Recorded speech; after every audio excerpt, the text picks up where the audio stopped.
अस्सलाम वालेकुम दोस्तों, मैं हूं उस्मान मंशा और आप देख रहे हैं रेसलिंग फीवर। दोस्तों WWE के 2022 के हेल इन अ सेल प्रीमियम लाइव इवेंट में अब सिर्फ कुछ ही दिन बाकी हैं। आज की इस वीडियो में हम हेल इन अ सेल के तमाम मैचेस के बैटिंग ओड्स देखेंगे और फाइनल प्रिडिक्शंस भी करेंगे। तो इस वीडियो को तो पूरा लाजमी देखें। तो चलें बिना देर किए शुरू करते हैं।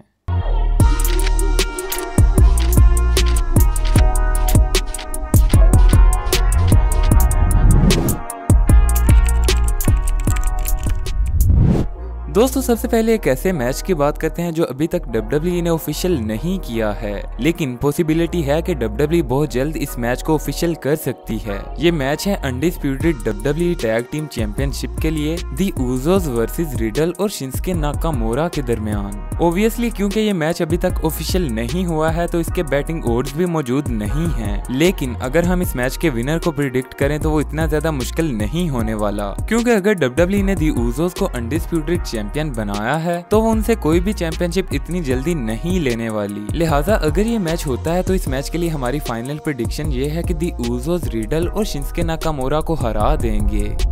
दोस्तों अब बात करते हैं उन मैचेस के बारे में जो हेल इन अ सेल के लिए कंफर्म हो चुके हैं, और सबसे पहले बात करते हैं केविन ओवेंस वर्सेस एजी काइल के मैच के बारे में। तो इनकी स्टोरी लाइन भी WWE बहुत इंटरेस्टिंग वे में चला रही है और अब फाइनली हेल इन अ सेल पर इनका मैच कंफर्म हो चुका है। सबसे पहले अगर इस मैच के बैटिंग ओड्स की बात की जाए तो बैटिंग ओड्स के हिसाब से एजी काइल इस मैच को जीतने के लिए फेवरेट हैं। हालांकि इनके ओड्स में इतना ज्यादा डिफरेंस नहीं है, लेकिन फिर भी ओड्स एजी काइल को फेवर करते हैं और मेरी फाइनल प्रेडिक्शन भी एजी काइल के साथ ही होने वाली है कि वो इस मैच में केविन ओवेंस को हरा देंगे। इसके बाद बात करते हैं Bobby Lashley versus MVP and Omos के मैच के बारे में। तो ये एक हैंडीकैप मैच होने वाला है जिसमें बॉबी लैशली, ओमोस और MVP दोनों को फेस करने वाले हैं। अब ओब्वियसली जायंट ओमोस के साथ MVP भी हैं तो उनका पलड़ा भारी लग रहा है, लेकिन अगर बैटिंग ओड्स की बात करें तो यहाँ पर बॉबी लैशली फेवरेट हैं। अब इनके ओड्स में भी इतना ज्यादा डिफरेंस नहीं है, लेकिन एक्सपेक्टेड है कि बॉबी लैशली, ओमोस और MVP को हराने वाले हैं। और इस मैच के लिए मेरी प्रेडिक्शन भी यहाँ पर बॉबी लैशली के साथ ही होने वाली है, क्योंकि आई थिंक बॉबी लैशली को बहुत जल्द WWE मेन रोस्टर टाइटल के लिए बिल्डअप करने वाली है और पॉसिबली उनकी बहुत जल्द रोमन रेंस के साथ फ्यूड हो सकती है। लिहाजा इस मैच के लिए मेरी फाइनल प्रेडिक्शन है कि बॉबी लैशली इस मैच में MVP और ओमोस को हरा देंगे। दोस्तों इसके बाद बात करते हैं रॉ वुमेन्स चैंपियनशिप मैच के बारे में। ये एक ट्रिपल थ्रेट मैच होने वाला है बियांका ब्लेयर, बेकी लिंच और आस्का के दरमियान। अब सीधा अगर इस मैच के बैटिंग ओड्स की बात की जाए तो बैटिंग ओड्स के मुताबिक जीतने के सबसे कम चांसेस हैं आस्का के।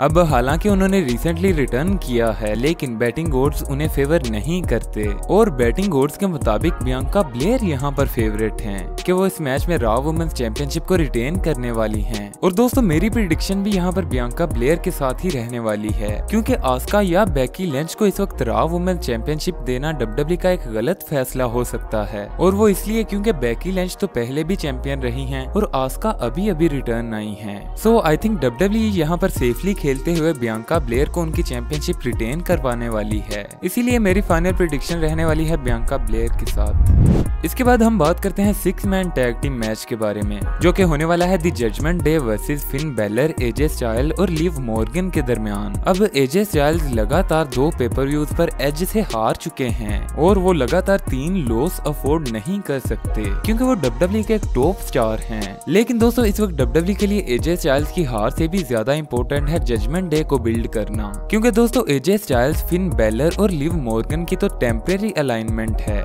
जबकि एज की फैक्शन जजमेंट डे को लेकर WWE के पास फ्यूचर के लिए बड़े प्लान्स हो सकते हैं। लिहाजा इस मैच में मैं विनर के तौर पर प्रिडिक्ट करूंगा जजमेंट डे को, और अगर बैटिंग ओड्स की बात करें तो वो भी जजमेंट डे को ही फेवर करते हैं।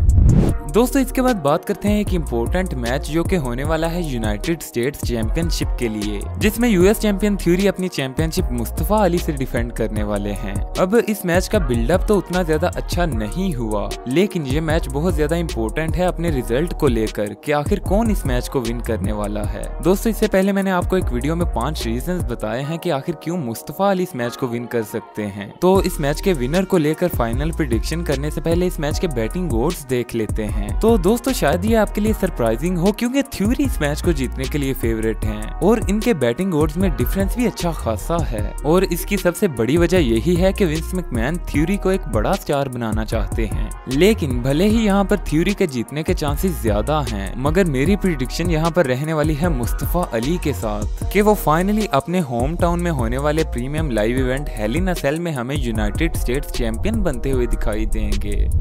दोस्तों इसके बाद बात करते हैं शो के पॉसिबल मेन इवेंट जो कि होने वाला है कोडी रोड्स और सेथ रोलिंस के दरमियान। ये एक हेल इन अ सेल मैच होने वाला है और मुझे लगता है कि कोडी रोड्स और सेथ रोलिंस के पिछले 2 मैचेस की तरह ये मैच भी रेसलिंग वाइज बहुत अच्छा होने वाला है। मगर यहाँ पर किसी एक को विनर प्रिडिक्ट करना काफी ज्यादा मुश्किल है क्योंकि सेथ रोलिंस भी पहले कोडी रोड्स से 2 बार हार चुके हैं। तो क्या वो इस बार भी कोडी रोड्स से हार जाएंगे? तो ये जानने के लिए हम पहले बैटिंग ओड्स ही देख लेते हैं। तो बैटिंग ओड्स के मुताबिक एक बार फिर से कोडी रोड्स यहाँ पर फेवरेट हैं कि वो लगातार तीसरी बार भी सेथ रोलिंस को हरा देंगे। और मेरी प्रिडिक्शन भी यहाँ पर कोडी रोड्स के साथ ही होने वाली है कि वो शो के मेन इवेंट में सेथ रोलिंस को हराने वाले हैं। दोस्तों आप अपनी हेल इन अ सेल के लिए प्रिडिक्शंस हमें कमेंट सेक्शन में जरूर बताएं। अगर आपको वीडियो पसंद आई हो तो वीडियो को लाइक जरूर करें। ऐसी मजीद रेसलिंग वीडियोस के लिए चैनल को भी सब्सक्राइब कर लें। Thanks for watching and good bye.